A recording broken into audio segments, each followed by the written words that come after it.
எல்லாருமே என்ன நினைப்போம் அப்படின்னா, நான் வந்துட்டு எப்பயுமே பாசிட்டிவிட்டியாவே இருக்கணும். அதாவது நல்ல நேர்மறையான எண்ணங்களே இருக்கணும். எதிர்மறையான எண்ணங்கள் இருக்கவே கூடாதுன்னு அப்படி ஒவ்வொருத்தரும் விரும்புறாங்க. அது அப்படி இருக்க முடியுமா? அப்படி இருக்க முடியலன்னா அதுக்கு என்ன காரணம்? பாசிட்டிவ், நெகட்டிவ்க்குண்டான வேறுபாடு என்ன அப்படின்னு நம்ம பார்க்கலாம். முதல்ல பாசிட்டிவிட்டி அப்படிங்கிறது ஒவ்வொரு மனிதனும் நிம்மதியா, அமைதியா இருந்தான்னு சொன்னா பாசிட்டிவா இருக்கான் அப்படின்னு நம்ம எடுத்துக்கலாம். இது வந்து ஒரு உணர்வு. எந்த ஒரு மனிதன் வந்துட்டு பாசிட்டிவ் இல்லாம ஆகிறானோ, கவலை, துக்கம், பயம், கோபம் இந்த மாதிரி நிலைகள், பெருமை, பொறாமை ஏற்படுறானோ அப்போ நெகட்டிவிட்டி வந்துருச்சு அப்படின்னு அர்த்தம். அதாவது வந்துட்டு எதிர்மறை எண்ணங்களா மாறிடுது. அது உணர்ச்சி அப்படிங்கிற ஒரு நிலைக்கு நம்ம போயிடும். அப்போ பாசிட்டிவ் அப்படிங்கிறது ஒவ்வொருடைய மனிதனுடைய உள்ளங்களையும் என்ன இருக்கு அப்படின்னா, என்னுடைய வாழ்க்கையை வந்துட்டு நிம்மதியான வாழ்க்கையாக அமையணும், சுகமான வாழ்க்கையாக அமையணும், நான் நல்லா இருப்பேன், எனக்கு இருக்கக்கூடிய இப்போ எல்லா கஷ்டங்களும் நல்லாயிரும் அப்படிங்கிற எண்ணங்கள் எல்லாத்துடைய உள்ளங்களையும் கண்டிப்பாக இருக்கதான் செய்யும். யார் இதை நிராகரிக்கிறாங்களோ அவங்களுக்கு நெகட்டிவிட்டி வந்துடும். அதை அவங்க நம்பல அப்படின்னா அது நெகட்டிவிட்டியாக மாறுது. இப்போ நான் இருக்கிறேன், என்னுடைய கடன் இருக்கு, இந்த கடன் பிரச்சனை நாளைக்கு தீர்ந்துடும் அப்படின்னு நான் நினைச்சேன்னு சொன்னால் பாசிட்டிவ், ஓகே, மனசு நிம்மதி அடைஞ்சிச்சு. எப்போ என்னுடைய இந்த விஷயங்கள் வந்து தீராதுன்னு நான் நினைக்கிறோம், அப்போ என்ன நெகட்டிவிட்டி தீராது அப்படிங்கிற கவலை அப்படிங்கிற நிலைக்கு போகிறோம். இப்போ இதுல என்ன தெரியுது அப்படின்னா, பாசிட்டிவ் அப்படிங்கிறது நல்ல சக்திகள், நெகட்டிவ் அப்படிங்கிறது கெட்ட சக்திகள். நல்ல சக்தி அப்படிங்கிறது இயற்கை, இறைவன் சம்மந்தப்பட்டது. கெட்ட சக்தி அப்படிங்கிறது கெட்ட விஷயங்கள். அது என்ன சொல்றது, ரொம்ப மோசமான சக்தியை நம்ம எடுத்துக்குவோம். இப்போ வந்துட்டு இப்போ நல்ல செய்தி அப்படிங்கிறது என்ன அப்படின்னா, நம்ம நல்ல விஷயங்கள் நம்ம ஏற்றுக்கிறோம், தவறான விஷயங்கள் வந்து நிராகரிக்கிறோம். எப்படி அப்படின்னா வந்துட்டு ஒருத்தர் நல்ல விஷயங்கள் சொல்றாரு, அதை நம்ம வந்துட்டு சரின்னு சொல்லி ஏற்றுக்கிறோம். அதே ஒன்று நெகட்டிவிட்டியான விஷயம் பேசுறாரு, அதை வேணாம்னு சொல்லி நிராகரிச்சிடும்.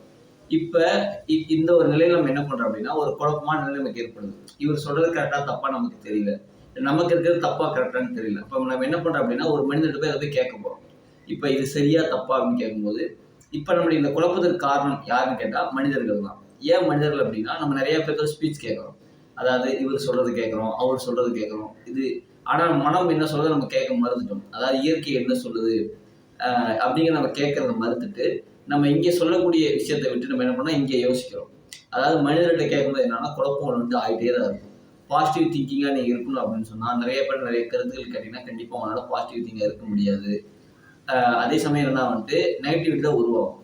உங்களுடைய இந்த நிலைக்கு காரணம் யாருன்னு சொன்னால் மனிதர்கள் தான். மனிதர்கள் அப்படின்னா என்ன சொல்ல வரோம் அப்படின்னா, இப்போ நம்ம நிறைய விஷயங்கள் கேட்டோம், ஒவ்வொருத்தருக்கும் நிறைய விஷயம் நம்ம கேட்டு கேட்டு தெரிஞ்சு என்னாச்சுன்னு சொன்னால் நம்ம பல விஷயங்கள் நம்ம நிறைய சேர்த்து வச்சிட்டோம். ஆனால் எது சரி தப்பு அப்படிங்கிறத நம்ம எங்கே உரசி பார்க்கணும்னா மனதால உரசி பார்க்கணும். இப்போ ஒருத்தர் விஷயம் சொல்கிறாருன்னு வச்சுங்களேன், நம்ம மார்க் போடணும். ஒரு 100 மார்க்குக்கு இவர் சொன்ன விஷயத்துக்கு எவ்வளோ மதிப்பெண் போடலாம். ஒரு மருத்துவ தகவல் ஒரு நம்ம யூடியூப்ல பார்க்குறோம், எதையாவது ஒரு விஷயத்துல சோசியல் மீடியாவில் பார்க்குறோம் அப்படின்னா, இதை யாராவது சொல்கிறாங்கன்னா நம்ம மதிப்பெண் நம்ம போட்டுக்கணும். இப்போ ஒருத்தர் சொல்கிறாரு, எனக்கு வந்து தாகம் எடுத்தால் தான் தண்ணி குடிக்கணும்னு ஒருத்தர் சொல்கிறான்னு வச்சுக்கலேன், அது உண்மையா, அதுக்கு எவ்வளோ மார்க்னு நம்ம தான் முடிவு பண்ணணும். இல்லைங்க ஒரு நாளைக்கு வேண்டி இத்தனை லிட்டர் குடிக்கணும்னு ஒருத்தர் சொல்கிறாரு அப்படின்னா நீங்கள் தான் மார்க் போடணும். அதே போல் அந்த பாசிட்டிவான எண்ணங்களாக இருக்கணும் அப்படின்னா முதல்ல நீங்கள் உங்கள் மனதார முடிவு பண்ணுங்க. உங்கள் உள்ளத்தில் என்னென்ன விஷயங்கள் இருக்கோ அதெல்லாம் நீங்கள் அதுக்கு முன்னாடி பதில்கள் சொல்லுங்கள். இதுக்கு என்ன தீர்வு, இதுக்கு என்ன தீர்வு, இதுக்கு என்ன தீர்வுன்னு ஒரு பதில் சொல்லிட்டு வரணும், உங்களுக்கு தெளிவு கிடைக்கும். இப்போ நம்ம யாருடைய ஸ்பீச் தான் கேட்கணும் அப்படின்னு சொன்னால் உங்களுக்கு உள்ளங்களில் வரும், இந்த இதை கேட்டால் கரெக்டாக இருக்கும், உங்கள் மனசுக்கு ஏற்றுக்கும். ஒரு வார்த்தை சொல்கிறாரு, ஒரு மனிதர் ஒரு வார்த்தை சொல்கிறாரு, அந்த வார்த்தை வந்து உங்கள் மனசு வந்து ஏற்றுக்கணும். இப்போ யாராவது ஒரு புத்தகத்தை படிக்கிறோம், அந்த புத்தகத்தை படிக்கும், அந்த புத்தகம் நம்மளோட உள்ளத்திற்கு வந்து அங்கீகரிக்கப்பட்டதாக ஏற்றுக்கொள்ளப்பட்டதாக இருக்கணும். அப்போ தான் அது வந்து உண்மையானதாக இருக்கும். பாசிட்டிவாக இருக்கணும் அப்படின்னு என்ன பண்ணணும் அப்படின்னா, நம்ம நிறைய விஷயங்களை கேட்காம நமக்கு எது வந்துட்டு முதன்மையானதாக இருக்குதோ, உண்மையானதாக இருக்குதோ அதெல்லாம் நம்ம ஏற்றுக்கணும்.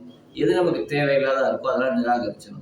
அப்போ நம்ம பாசிட்டிவாக இருக்கணும் அப்படின்னா முதல் விஷயம் கவலை அப்படிங்கிறது இருக்கக்கூடாது. ஏன் கவலை, நாளை வாழ்க்கையை பற்றி கவலை என்ன வருது அப்படின்னா, நாளை வாழ்க்கை என்னன்னு நமக்கு தெரியல, ஆனால் நம்ம இப்பயே முடிவு பண்ணணும் இப்படி தான் இருக்கணும் அப்படின்னு. எப்படி முடிவு பண்ணால் கடந்த கால வாழ்க்கையை வச்சு இன்றைய கால வாழ்க்கை நம்ம இப்படி தான் அப்படின்னு சொல்லி முடிவு பண்ணுறோம்.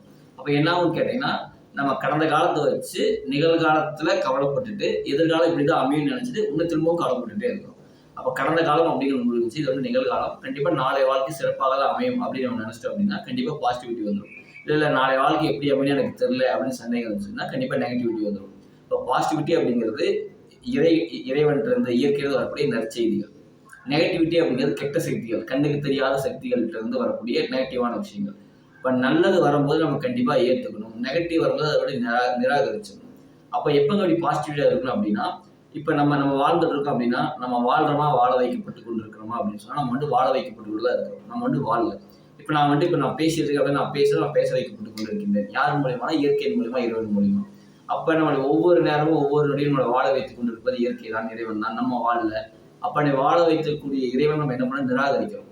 அதாவது என்ன பண்றோம் அப்படின்னா, நான் தான் பண்றேன் அப்படின்னு நினைக்கிறோம். இப்ப ஒருத்தர் கிரிக்கெட் விளையாட போறாரு, கிரிக்கெட் விளையாட போகும்போது பயபக்தியா போவாரு. செஞ்சுரி அடிச்சிட்டாருன்னு சொன்னா என்ன பண்ணுவாங்கன்னா, நான் தான் செஞ்சுரி அடிச்சேன்னு சொல்லி அந்த நடந்து மறந்துடுவார். எக்ஸாம் எழுத ரொம்ப பயபக்தியா எழுத போவோம். எழுதி முடிச்சுட்டு வருவோம். வரும்போது என்னன்னா, நான் நல்லா எழுதிட்டேன் அப்படின்னு சொல்லுவாங்க. அதாவது போகும்போது இறைவனே, இயற்கையை காப்பாத்து, கடவுளே காப்பாத்துன்னு போவோம். ஆனா வரும்போது நான் தான் செஞ்சுட்டு வருவோம். அப்ப இதுல என்ன தெரியுது அப்படின்னா, நம்மளுக்கு நம்ம ஒவ்வொரு நேரமும் இறை சிந்தனையோட, இயற்கை நினைவோட நம்ம இருக்கிறோம். இயற்கை எப்படி இருக்கு அப்படின்னா, எப்பயுமே உண்மையா இருக்கு. என்ன உண்மையா இருக்கு அப்படின்னு சொன்னா, தன்னுடைய நிலையில வந்துட்டு என்ன பண்ணுன்னா உண்மையா இருக்கு. நம்மளும் நம்முடைய நிலையில உண்மையா இருக்கணும். அப்ப நம்ம எப்படின்னு சொன்னா வந்துட்டு, எந்த நேரம் வந்துட்டு அந்த இயற்கையை மறக்கிறோமோ, இறைவனை மறக்கிறோமோ, அப்ப என்ன ஆகும் சொன்னா, கெட்ட சக்தியில் நம்மளை தீண்டி விடும். அப்படின்னா என்ன அப்படின்னா, பாசிட்டிவிட்டி அப்படிங்கிறது இறை சிந்தனைகள். அதாவது நம்ம வாழ வைத்துக் கொண்டிருக்கின்றோம். ஒவ்வொரு நொடியும் ஒவ்வொரு நிலையிலும் நம்ம எதுவுமே பண்ணல. இன்னும் சுருக்கமா சொல்ல போனா, பெருமை அப்படிங்கிற ஒரு நிலையில தான் விடுபடணும். நான் தான் வாழ்ந்துட்டு இருக்கேன் அப்படிங்கிறது இயற்கை நம்ம வாழ வச்சிருக்கு, இறைவன் தான் நம்ம வாழ வைத்துக் கொண்டிருக்கிறான் அப்படின்னு நம்ம சிந்தனை எப்ப நமக்கு மாறுதோ, அந்த பெருமை வந்தது. நான் தான் வாழ்றேங்கிறது. எப்ப இந்த பெருமை வருதோ, கெட்ட சக்தி நம்மளோட ஒன்றிணைஞ்சிருது. அந்த பெருமைங்கிறது கெட்ட சக்தியோட குணங்கள். அப்ப அதோட நம்ம இணைஞ்சிரும். எப்ப நிம்மதி, அமைதி, பொறுமை, சகிப்புத்தன்மை, இரக்கம், இந்த இறை பண்புகள் நம்ம வாழ்றோமோ, நம்ம பாசிட்டிவிட்டியா இருக்கலாம்.